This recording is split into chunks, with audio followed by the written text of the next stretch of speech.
안녕하세요. 한방정보통의 김남식 원장입니다. 오늘은 파킨슨병의 한의학적인 치료에 대해서 한번 설명을 해드리고자 합니다.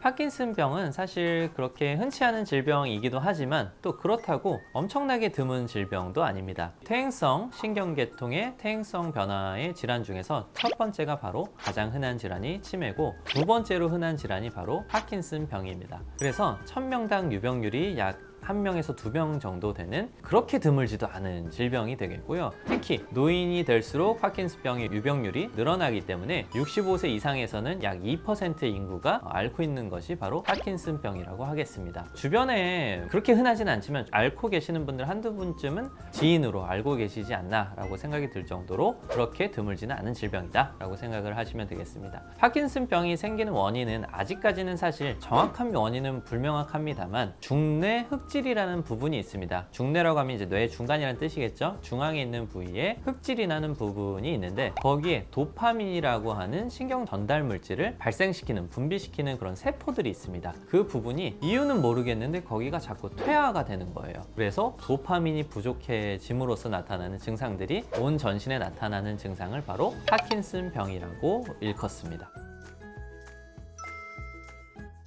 그래서 도파민이 부족해짐으로써 생기는 여러 가지 증상들이 발생을 하는데요. 일단 도파민이 그럼 어떠한 역할을 하는지에 대해서 먼저 알아봐야겠죠. 도파민은 우리 신경 전달 물질의 가장 대표적인 것으로 근육의 운동이라든지 생각을 하는데도 사용을 할 수 있고, 신경이 전달해주는 신호를 유연하게 전달해주는 역할을 한다고 생각하시면 됩니다. 도파민이 부족해지게 되면은 신경 전달이 잘 되지 않기 때문에 몸의 움직임이 느려지고, 몸의 움직임이 느려지기 때문에 뻣뻣해지고, 내 생각의 흐름이 느려지고, 말도 느리게 하게 되고, 모든 게 다 느려지는 질병이다 라고 생각을 하면 되는데요. 파킨슨병의 그래서 특징적인 증상, 이제 4대 증상이라고 하는데, 떨림이 발생을 하게 되고, 강직이 발생을 하게 되고, 허동, 천천히 움직이는 것이 발생을 하게 되고, 특징적인 어떤 자세가 발생을 하게 됩니다. 일단 떨림에 대해서 먼저 설명을 해드리면, 처음에는 손가락에서부터 대부분 시작을 합니다. 그래서 일반적인 그런 본태성 진전이라고 하는데, 수전증이 있으신 분들이 혹시 파킨슨병이 아닌가 하고 걱정을 하시는 분들이 있어요. 파킨슨병의 떨림의 특징부터 말씀을 드리면, 일단 엄지 쪽에서 주로 시작을 합니다. 검지는 이렇게, 엄지는 이렇게 되기 때문에 십자가 모양으로 떨림이 시작되는 것이 특징이거든요. 그리고 안정 시에 떨리는 것이 특징입니다. 쉬고 있을 때 더 많이 떨린다는 것이죠. 일반적인 본태성 진전, 그러니까 이유를 알 수 없는 수전증 같은 거는 밥 먹을 때, 그러니까 내가 의도를 가지고 있을 때 떨리는 것이 특징인데, 파킨슨병의 특징은 안정 시 떨림이 손가락에서부터 시작해서 점점 퍼져나갑니다. 그 다음에 팔이 떨기 시작하고, 전신이 떨리기 시작하고, 근육에 경련이 생기고, 이러한 식으로 점점 퍼져나가는 떨림이 생긴다는 것이 파킨슨병에서 나타나는 떨림의 특징이라고 하겠습니다. 우리 몸을 자유롭게 움직이고 해야지 이 부분들이 잘 굳어지지 않게 되는데, 몸을 잘 움직이지 못하게 되면 관절이 굳어지게 되고, 근육이 수축되고, 단축된다고 표현하는데 근육이 이렇게 쪄그러들면서 그 부분들에 강직이 생깁니다. 몸을 움직이는데 굉장히 뻣뻣해지는 증상들이 생기게 되는 것이죠.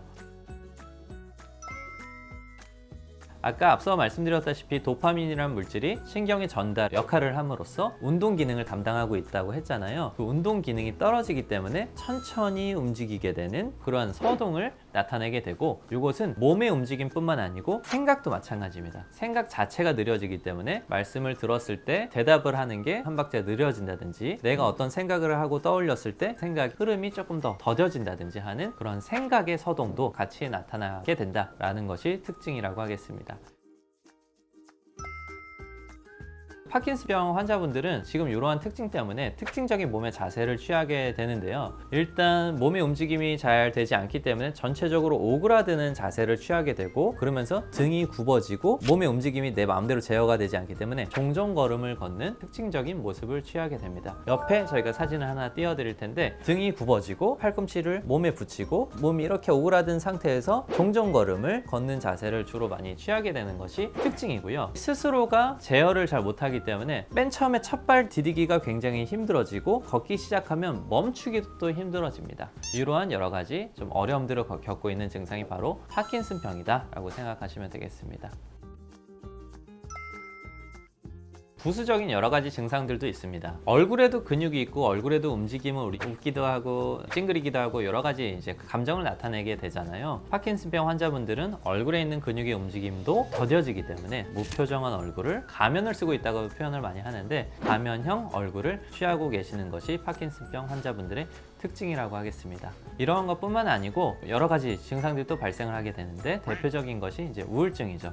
이러한 파킨슨병에 걸렸다는 거에 대해서 굉장히 실망감을 많이 느끼게 되고 도파민이라고 하는 물질이 신경정신과적으로 즐거움을 나타내는 그런 이제 신경전달 물질이기 때문에 파킨슨병 환자분들은 우울증의 유병률이 40에서 70%가 가지고 있는 것으로 간주를 하고 있습니다. 여러 가지 자율신경계통의 병증들도 나타납니다. 우리 몸을 저절로 움직여주는 것을 이제 자율신경이라고 하는데 자율신경도 신경전도가 잘 되지 않기 때문에 예를 들면 땀 분비가 갑자기 과도해진다든지 소변을 너무 자주 보신다든지 변비가 생기신다든지 이러한 변화들이 또 발생을 하게 되어 있습니다. 그리고 위장장애도 많이 생기는데요. 위장의 움직임이 잘 되지 않는 거예요. 밥을 먹고 나서 소화를 시키고 위장이 늘어났다가 이거를 쪄주는 역할을 잘 해야 되는데 위나 장에서 운동성이 떨어지기 때문에 위장장애가 잘 발생을 합니다. 그리고 온몸이 많이 굳어지고 운동성이 떨어져서 강직이 생긴다고 했잖아요. 여러 군데에 굉장히 많은 통증을 느끼게 되는데 특히나 등이 굽은 상태로 강직이 발생을 하게 되면은 등 쪽에 있는 통증이 굉장히 많은 것들이 특징입니다. 그래서 이러한 것들은 이제 사열이나 침치료를 통해서 많이 개선시켜 드리고 있습니다. 과연 이러한 질환들이 어떤 식으로 진단을 하고 또 어떻게 치료를 한의학적으로 시행을 하고 있는지 한번 설명해 드리도록 하겠습니다.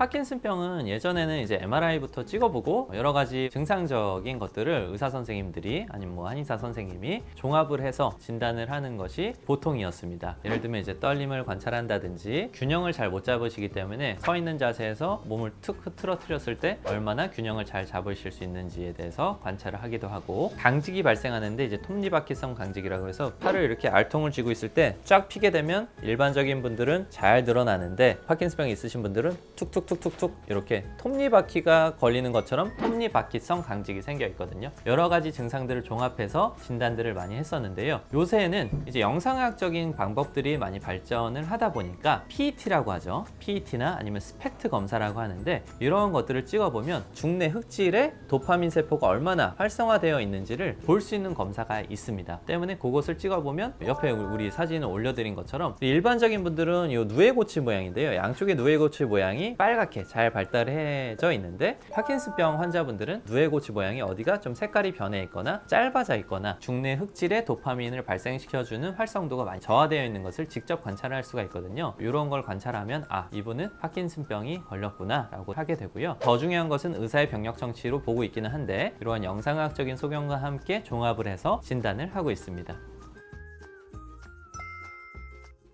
파킨슨병이 예전에는 굉장히 무서운 질환이었어요. 기대 수명이 조금 좀 짧아지는 그러한 질환이었는데 굉장히 좋은 약이 개발이 되면서 마치 만성 질환처럼 관리만 잘하면 되는 병으로 요새는 바뀌어져 있습니다. 그 약이 바로 이제 레보도파라고 하는 약인데요. 그거는 이제 저희 한약은 아니고 양방에서 주로 쓰고 있는 약입니다. 레보도파라고 하는 것은 파킨슨병 환자분들이 도파민이 부족하신 분들이기 때문에 도파민의 전구 물질들을 투여를 하는 거예요. 레보도파를 드시게 되면 위장간 에서 흡수가 돼서 그게 바로 뇌로 가서 활성화가 되면 도파민 분비가 많아지기 때문에 도파민의 그 전구 물질이기 때문에 바로 도파민으로 변환이 돼서 몸에 작용을 하는 것이죠. 도파민이 부족해서 생기는 증상들을 즉각적으로 해결해 줄 수 있는 아주 좋은 약입니다. 하지만 약들은 다 부작용과 함께 한계성을 좀 가지고 있죠. 이 약의 한계는 무엇인가 하면은 약 3에서 5년 정도 복용을 하게 되면 그 용량이 점점 늘어나야 됩니다. 늘어나야 되는 그런 단점이 있고 이상 운동증, 운동이 내 마음같이 잘 되지 않는다든지 운동 요동증, 몸이 내 마음은 아닌데 자꾸 움직인다든지 그리고 내성이 생겨서 약의 용량을 점점 늘려야 된다든지 하는 이러한 부분들에 대한 문제를 가지고 있습니다. 그래서 이러한 약효 소진 현상이 발생을 하게 되면은 암만 레보도파를 먹어도 내 몸에서 말을 듣지 않고 파킨슨병의 증상들이 더욱더 잘 나타나기 때문에 약을 얼마나 잘 꾸준하게 용량을 늘리지 않고 잘 유지할 수 있는가가 관건이거든요. 그래서 이것을 도와줄 수 있는 방법이 바로 한의학 내에 있습니다. 때문에 그 부분에 대해서 소개를 해드리고자 합니다.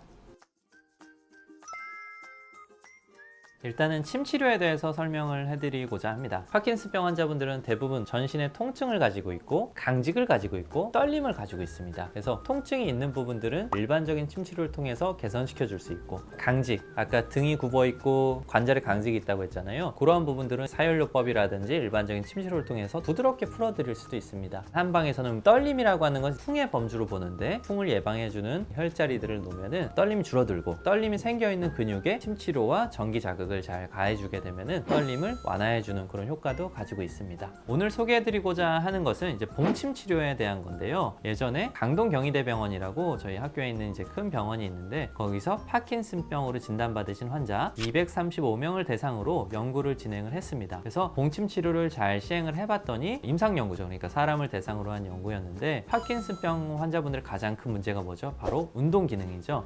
운동 기능이 훨씬 개선되는 것을 관찰을 할 수가 있었습니다. 그리고 관절의 기능, 강직이 있기 때문에 관절의 기능이 다 떨어져 있잖아요. 봉침 치료만 시행을 했음에도 불구하고 관절의 기능이 개선되었다는 보고를 하고 있고요. 당연히 봉침 치료도 침의 일종이기 때문에 통증을 개선시켜주는 효과도 가지고 있었습니다. 전반적인 몸 컨디션이 강화되면서 자세, 이렇게 요동치고 자세를 잘 못 잡고 중심을 못 잡는 것이 특징이거든요. 자세를 안정화시켜주는데도 도움이 되었고, 아까 40에서 70%가 우울증을 가지고 있다고 했잖아요. 파킨슨병 환자분들의 우울증 척도도 개선시켜주는 효과도 가지고 있었습니다. 또 다른 연구도 있습니다. 레보도파, 아까 말씀드렸죠. 파킨슨병 환자분들 레보도파를 드시는 분들을 대상으로 해서 봉침 치료를 12주 동안 시행을 한 연구도 있었는데요. 거기에서도 운동 기능, 관절 기능을 모두 다 개선시켜주는 효과를 가지고 있었거든요. 때문에 봉침에는 뭐가 있냐면 통증을 완화해주는 물질들도 들어있는 반면에 PLA2라고 하는 물질이 있는데, PLA2라는 것은 뭐냐면 뉴로 프로텍티브 이펙트가 있는 거예요. 그러니까 신경을 보호해주는 효과가 있거든요. 신경의 전달 물질이 지금 문제가 되는 거기 때문에 신경 보호해주는 효과가 있어서 이러한 증상들을 개선시켜주고 있지 않나, 이런 두 연구에서는 그렇게 바라보고 있습니다.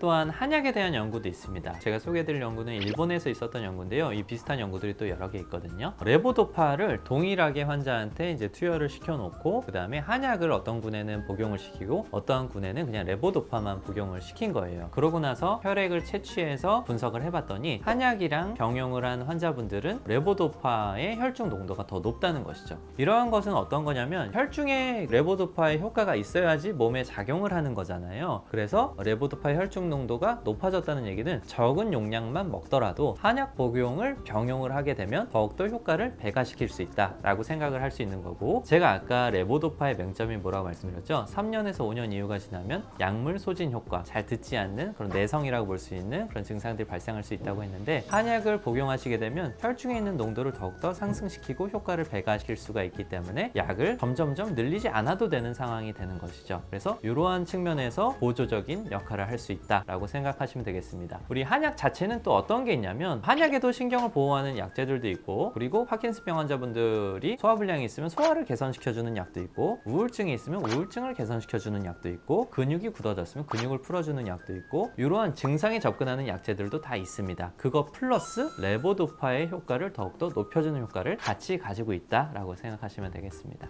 오늘 이 시간에는 파킨슨병이라는 질병에 대해서 한번 알아보았는데요. 예전엔 사실 실제 무서운 질병이었지만 지금은 오랫동안 관리하면은 큰 생명에 지장이 없고 일상생활에도 지장이 없는 질환으로 자리를 잡고 있습니다. 이런 부분에는 양방에서 개발된 레보도파라고 하는 좋은 약이 큰 역할을 수행을 하고 있고요. 그러한 측면에서 레보도파를 꼭 유지를 하시고, 레보도파를 드시면서 혹시 침 맞아도 될까요? 아니면 이거 약 먹으면서 한약을 같이 먹어도 될까요? 이렇게 걱정하시는 분들이 많더라고요. 침 치료를 시행하게 되면 파킨슨병에 있는 부수적인 여러 가지 증상들, 주된 운동 증상, 부수적인 자율신경계 증상, 우울 증상 여러 가지를 해결할 수 있다. 그리고 강직에 의해서 생기는 통증 더욱더 좋아질 수 있다라고 생각하시고, 봉침 치료를 사용하게 되면 봉침에 의한 신경 보호 효과가 있기 때문에 파킨슨병 환자분들의 여러 가지 증상들을 다 개선시켜주는 연구들도 있다 때문에 봉침이 몸에 잘 맞는지를 확인하시고 봉침 치료를 시행하시면 좋겠다는 점을 한번 기억을 해주시고요. 한약 치료도 파킨슨병 환자분들의 여러 가지 증상에 맞춰서 치료를 할 수도 있지만, 한약 치료 자체가 레보도파의 혈중 농도를 상승시키기 때문에 레보도파라는 약을 저용량으로 오래 쓸 수 있는데 더욱더 도움을 줄 수 있다라고 생각하시면 되겠습니다. 우리 파킨슨병을 앓고 계시는 분들, 그리고 파킨슨병을 앓고 계시는 분들의 지인분들, 가족분들, 여러분들한테 많이 좀 도움이 되는 시간이었으면 좋겠습니다. 지금까지 시청해주셔서 너무 감사드립니다. 한방정보통의 김남식 박사였습니다. 감사합니다.